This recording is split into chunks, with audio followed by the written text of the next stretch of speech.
When Amara's mother fell ill, she had no choice but to send her 16-year-old daughter to live with her wealthy uncle, Chuka, in the city. Chuka was her mother's only brother, a man respected in the community for his success and generosity. But behind the charming smile and polished appearance, a darkness lurked, one that Amara would soon discover. From the moment she arrived, Amara sensed something was off. Chuka's house was massive, with high walls and security guards, yet it felt eerily silent. There was no warmth in the home, no laughter, no presence of a loving family. His wife had left him years ago, and he lived alone. At first, Chuka was kind. He bought her new clothes, made sure she had everything she needed for school, and even gave her extra money. But soon, his kindness turned into something else. One night, Amara was lying in bed when she heard her door creak open. At first, she thought she was imagining it. The hallway light cast a long shadow across her room, and she saw the silhouette of a man standing at the entrance. "Uncle," she whispered, her voice shaky. Chuka stepped in slowly, his eyes dark with something she couldn't quite place. "You don't have to be afraid of me, Amara," he said, his voice smooth, almost hypnotic. Her heart pounded as she gripped the blanket tightly. "It's late. Is something wrong?" He sat on the edge of her bed, too close. She could feel the heat of his presence, smell the faint scent of cologne and alcohol on his breath. "You're a big girl now," he murmured. "You need someone to take care of you properly."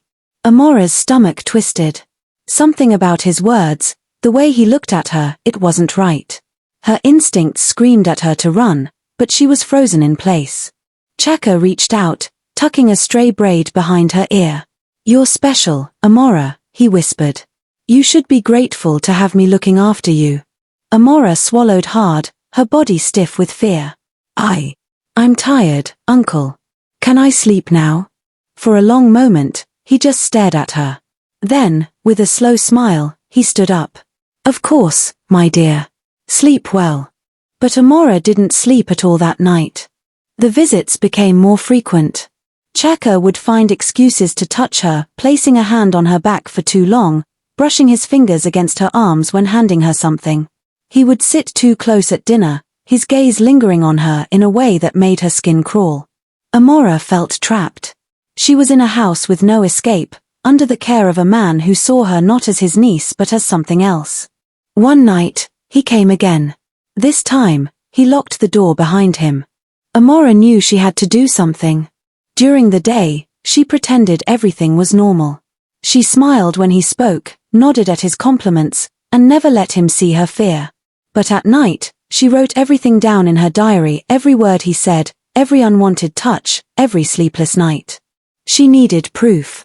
One morning, she carefully tore a page from her diary, placed it inside an envelope, and slipped it into the mailbox when Chuka wasn't looking. The letter was addressed to her mother's closest friend, a woman she prayed would believe her. Days passed. Amara thought no one had seen her letter, that she was truly alone. But then, one evening, as Chuka sat in his study sipping whiskey, there was a loud knock on the door. Chuka's expression darkened when he saw them. "Can I help you, officers?" he asked coolly. "We have a report against you," one of the officers said. "Step aside." Amara watched from the top of the stairs as the officers searched the house. Her diary was found in her room, along with the letter she had written. Chuka tried to deny everything. He laughed, calling Amara a liar, saying she was confused. But when they showed him the evidence, the diary, the security footage of him sneaking into her room, his face turned pale. He was arrested that night. Amara was taken back to her mother, who wept as she held her daughter in her arms. "I'm so sorry," she sobbed. "I never should have sent you away." Amara had survived. She had fought back in the only way she could. Though the scars of her time in that house would never fully fade, she knew one thing: she would never be silent again. And as for Uncle Chuka, he would spend years behind bars, where his power and wealth meant nothing. Justice had been served. Please press subscribe button. It helps us bring you more interesting stories. Your support keep us going. Please subscribe.